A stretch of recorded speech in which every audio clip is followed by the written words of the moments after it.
네, 여러분 안녕하세요. 감동과 임팩트 화학의 마스터키 기상호입니다. 반갑습니다. 선생님이 이번에 준비한 내용은요. 2014 대수능 출제 매뉴얼입니다.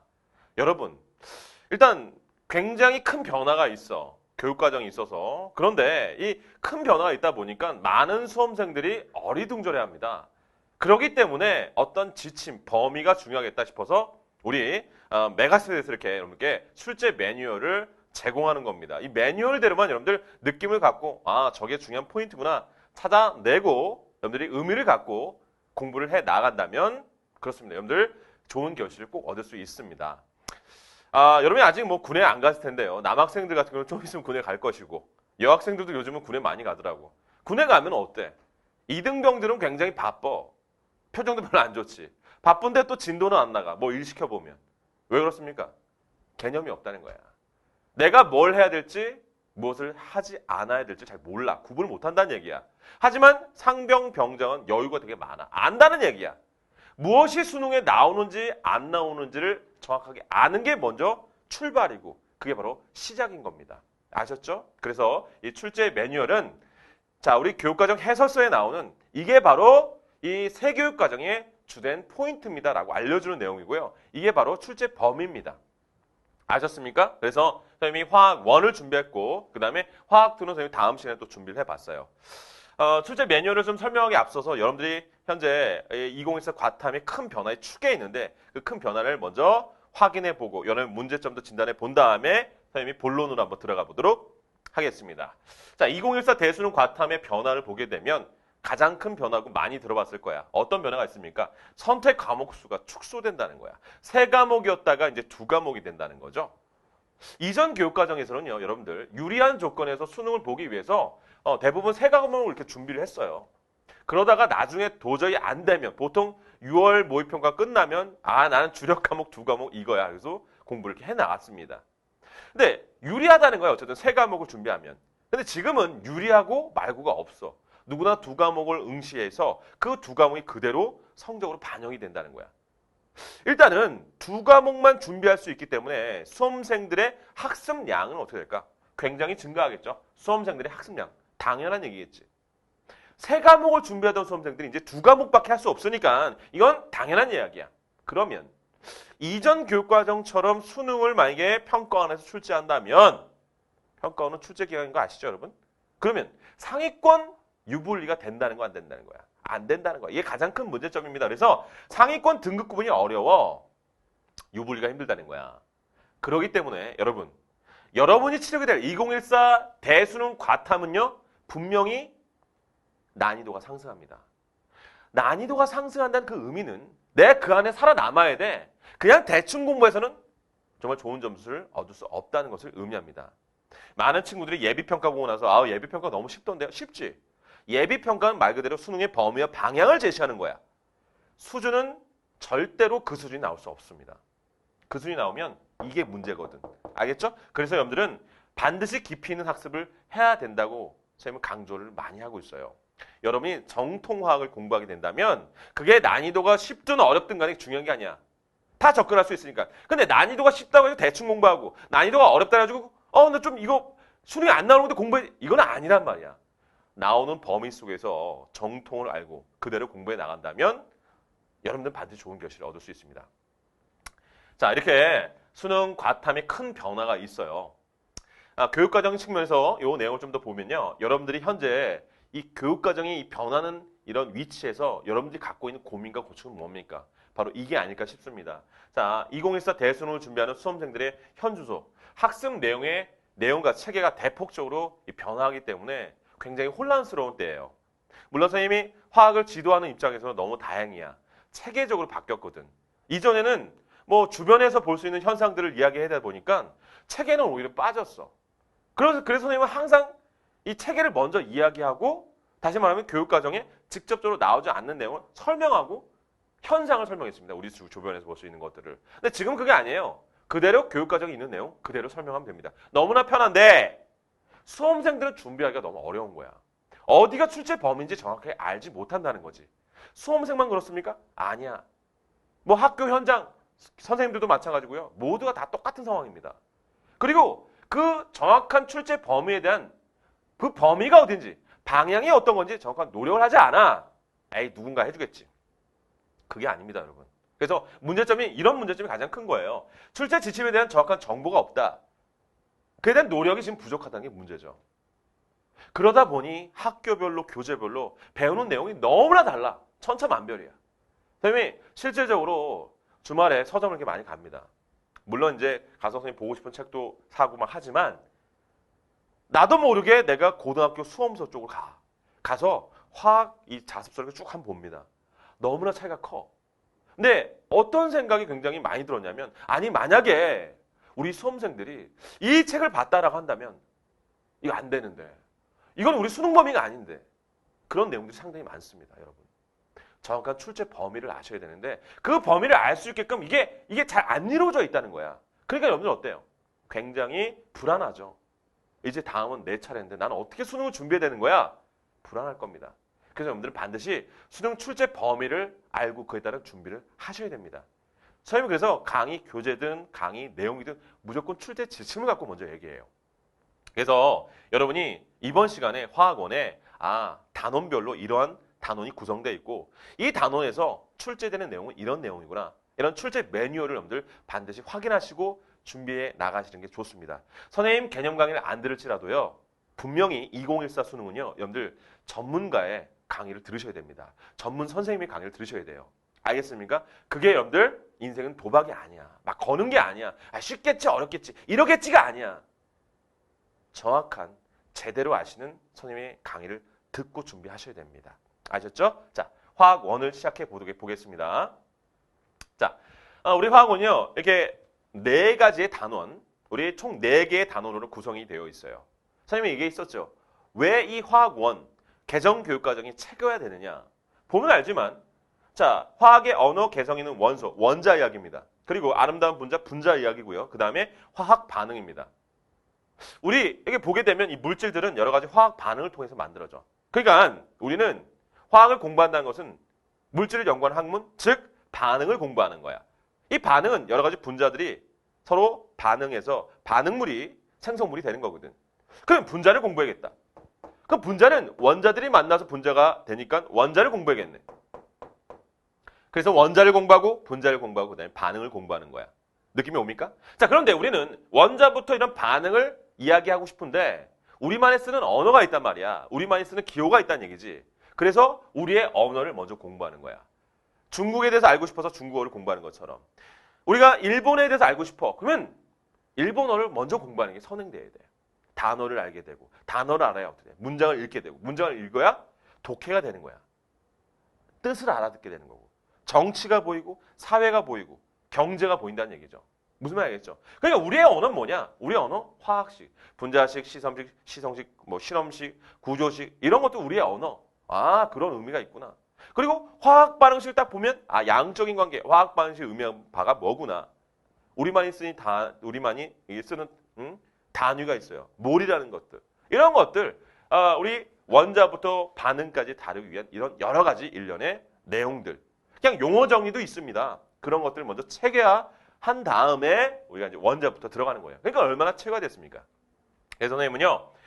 이 주어진 시간 동안 여기 1단원부터 여기 4번째 단원까지 이 단원에 각각 어떠한 내용들을 우리가 공부하는 건지, 거기서 출제 매뉴얼, 과연 출제가 된다면 어떤 내용이 출제되는지를 같이 알아보는 시간을 가져보도록 하겠습니다. 자, 먼저는요, 화학의 언어입니다.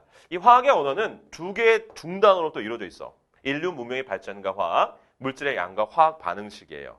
자, 이 2 단원 중에서 수능에 나올 단어는 여기가 굉장히 많이 나올 거야. 굉장히 중요한 단원입니다. 조금 이따 더 자세하게 볼 거고요. 먼저 인류 문명의 발전과 화학. 여긴 또 어떤 내용으로 구성이 되나 봅시다.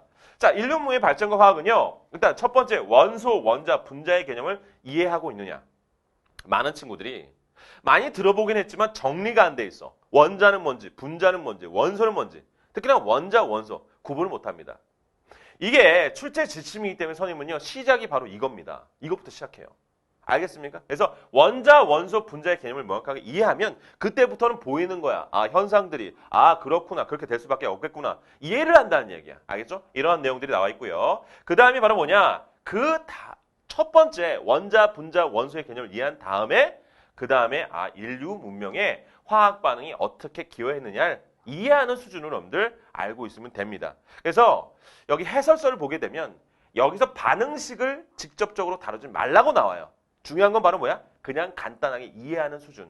시험에 나올 단어는 바로 어디입니까? 바로 이 두 번째 단원이 시험에 나올 겁니다. 바로 뭐냐면 물질의 양과 화학 반응식.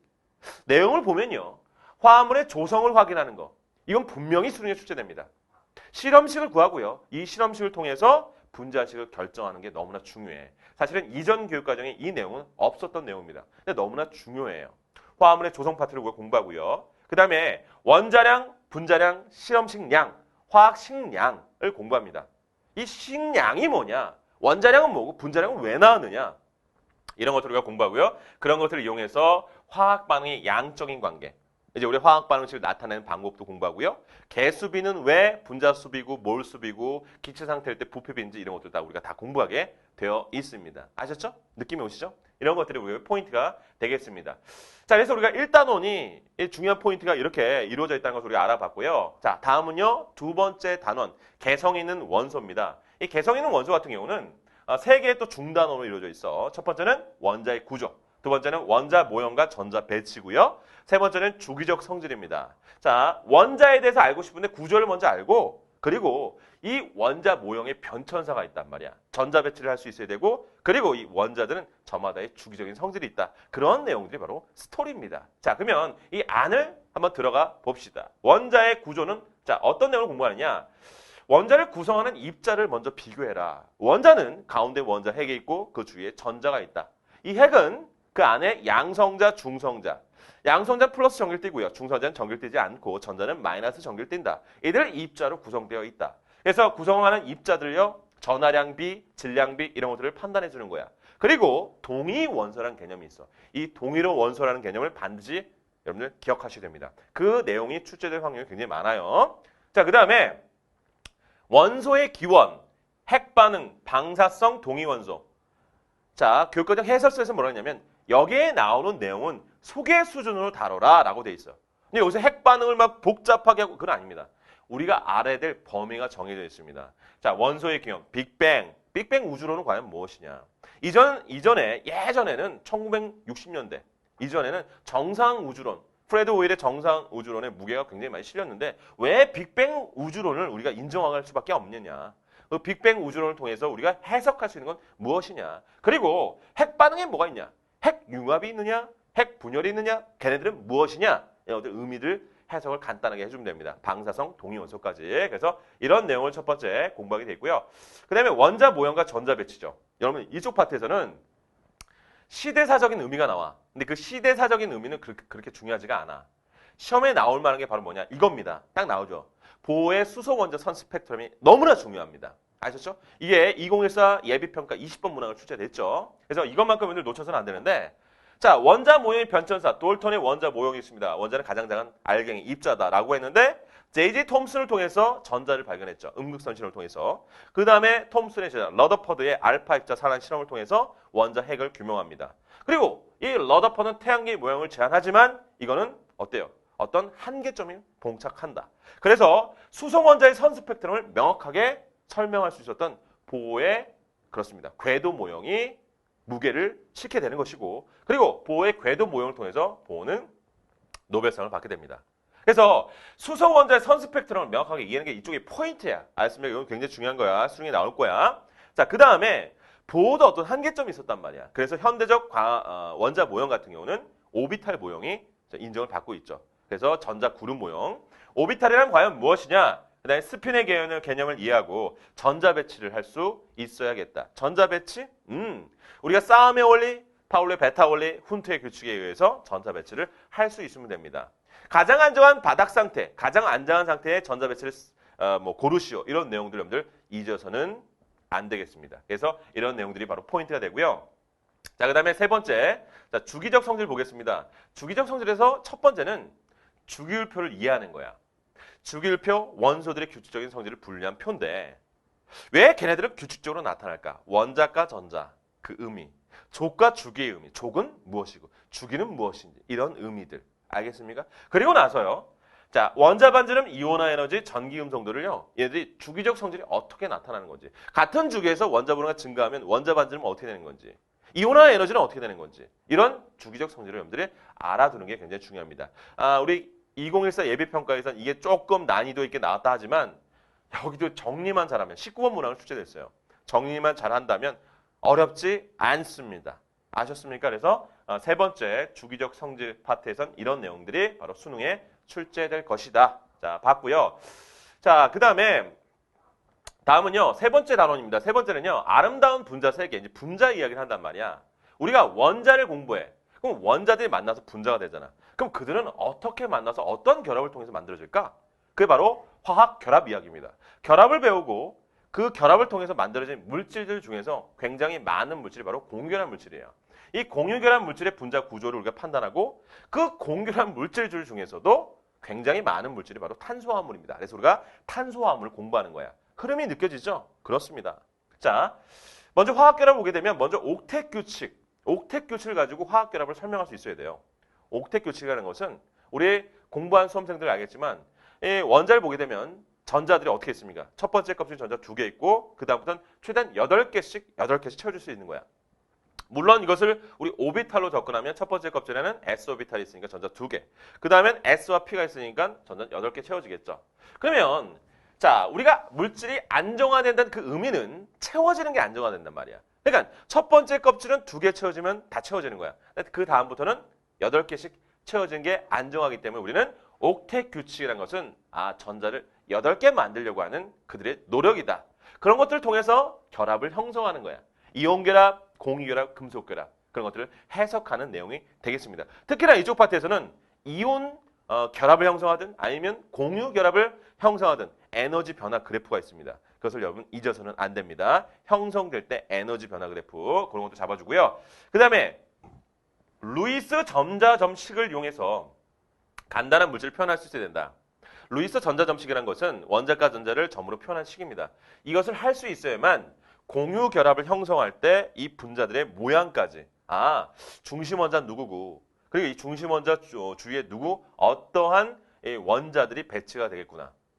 그런 것들을 할 수 있어야만 정확하게 구조식을 나타낼 수 있고 구조식이 나야만 바로 분자 모양을 제대로 예측할 수 있습니다. 그래서 여기까지 화학 결합에서 다뤄지고요. 그 다음에 바로 뭡니까? 분자의 구조 파트야.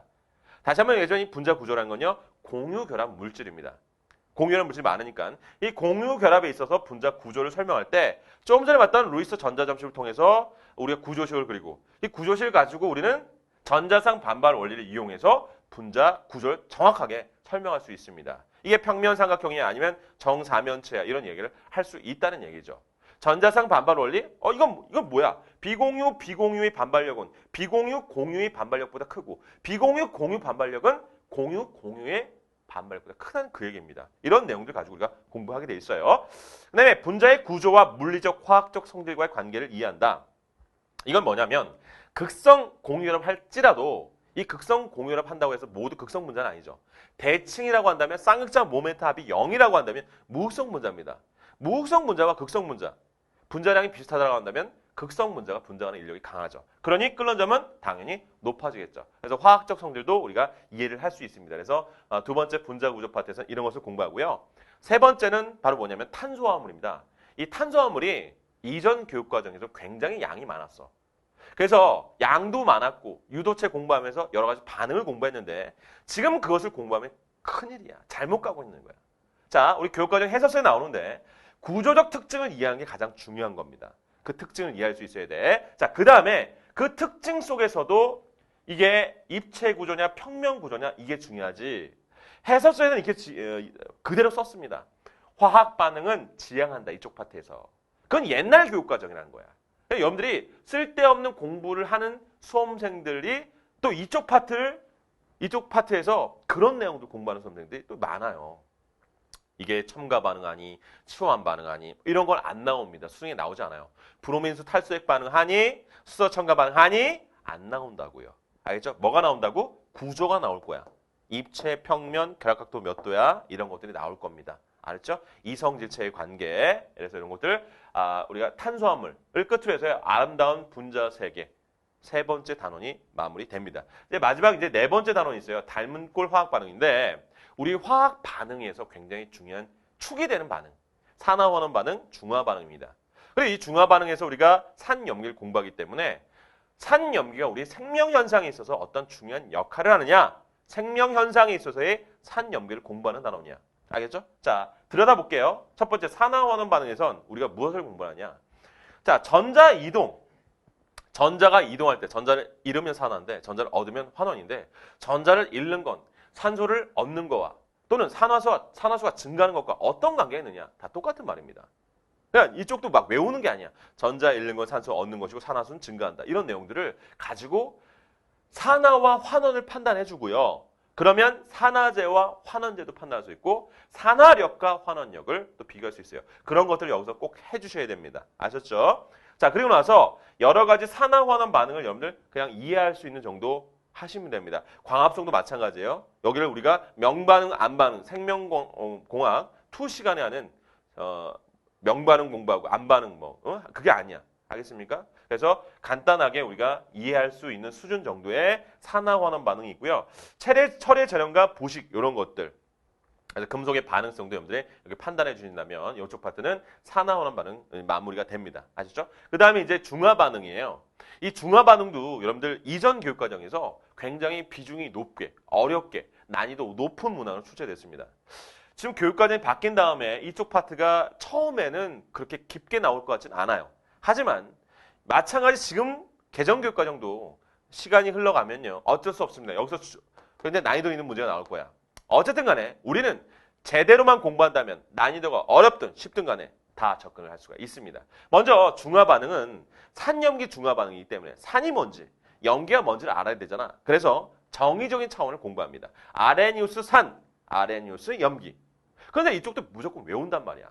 브랜스테드 롤이 산염기가 왜 나왔는지, 루이스 산염기가 왜 나왔는지 모르고 막 외운단 말이죠.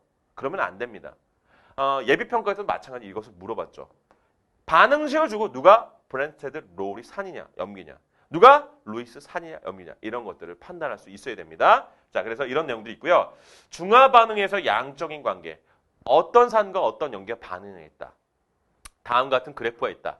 이 지점과 이 지점에서 이온이 가장 많이 존재하는 것은 그리고 단위 부피당 수소이온의 수는 누가 더 많으냐 단위 부피당 양이온 수는 누가 더 많으냐 농도는 어떻게 되니 이런 것들 비교할 수 있어야 됩니다. 이쪽이 조금 비중이 있을 것 같습니다. 여러분들 앞으로도요. 그래서 여러분 좀 잘 봐줘야 되는 단원이 될 것이고요. 자, 그 다음에 이제 마지막으로 생명현상에서의 산염기입니다. 여기는 여러분들 너무 깊게 들어가면 안 돼. 왜냐면 너무 깊게 들어가면 생명공학 2야. 우리들이 화학적으로 알아야 될 것만 알고 있으면 됩니다. 자, 우리가 알아야 할 건 아미노산과 그 다음에 DNA만 알면 돼. 아미노산은 단백질을 이루는 단위체야. 그래서 그 아미노산을 보면 염기성을 나타내는 아미노기 그 다음에 산성을 나타내는 카복시가 있어. 그들로 이루어진 게 바로 뭐야? 아미노산이야. 그게 만나서 단백질을 이룬다고. 단백질 얼마나 중요해. 그러니까 생명 현상에서 산염기는 중요하죠. 그리고 핵산이 있는데요. 뉴클레이 엑시드가 있는데 핵산은 RNA, DNA가 있는데 우리는 DNA만 알면 돼. 지금 뭐 RNA, 뭐 전사, 번역 이딴 거 하는 게 아니란 말이야. 우리는 DNA에 있어서 DNA는 단위체가 뉴클레오타이드란 게 있어. 인산, 당, 염기. 1대 1로 결합하는데 이때 인산, 산과 염기가 너무나 중요해. 염기가 바로 유전 정보잖아. 아데닌, 구아닌, 티민, 사이토신, 염기, 수소 결합까지 해주는 내용입니다. 알겠죠? 그들이 어떤 구조를 갖고 있고 그리고 거기에 있어서 인산에 있어서 여기 구조와 역할 중에서도 인산은 OH 3개가 있는데 이 OH 3개가 하는 역할은 무엇이냐? 이런 우리 화학적인 해석이 굉장히 중요하겠습니다. 여기도 선생님 강의를 들어보시면 알지만 범위를 정해줄 테니까 그 범위대로 학습한다면 큰 어려움이 없을 것 같습니다. 알겠죠? 그래서 우리가 화학원의 출제 매뉴얼 이미 정해져 있는 거야. 거부하면 안 돼. 이건 정해진 거란 말이야. 여러분, 출제위원들은 출제 지침을 보고 출제를 하시는 거야. 우리 예비평가에서는 뭐라 했어? 수준이 그 수준이 수능 수준은 아니지만 범위와 방향은 맞다 그랬지. 보세요, 여러분. 우리 예비평가를 보게 되면 우리가 4개 단원인데 4개 단원 정확하게 5문항씩 출제가 됐어. 범위는 정확하게 지킨단 말이야. 거기에서 난이도 조절을 이렇게 하는 거야. 출제할 때. 아셨습니까? 선생님이 첫 번째 출제 매뉴얼, 2014 대수능 출제 매뉴얼 화학 1을 준비해봤고요. 이제는 다음 시간은 화 2를 설명하도록 하겠습니다. 여러분, 겁먹지 마. 개념이 흔들림이 없으면 그 어떤 문제도 다 접근할 수 있다는 걸 잊지 마시고요. 선생님은요, 출제 매뉴얼 화학 2 시간에 이렇게 다시 인사를 드리겠습니다. 여러분, 정말 수고 많았습니다. 감사합니다.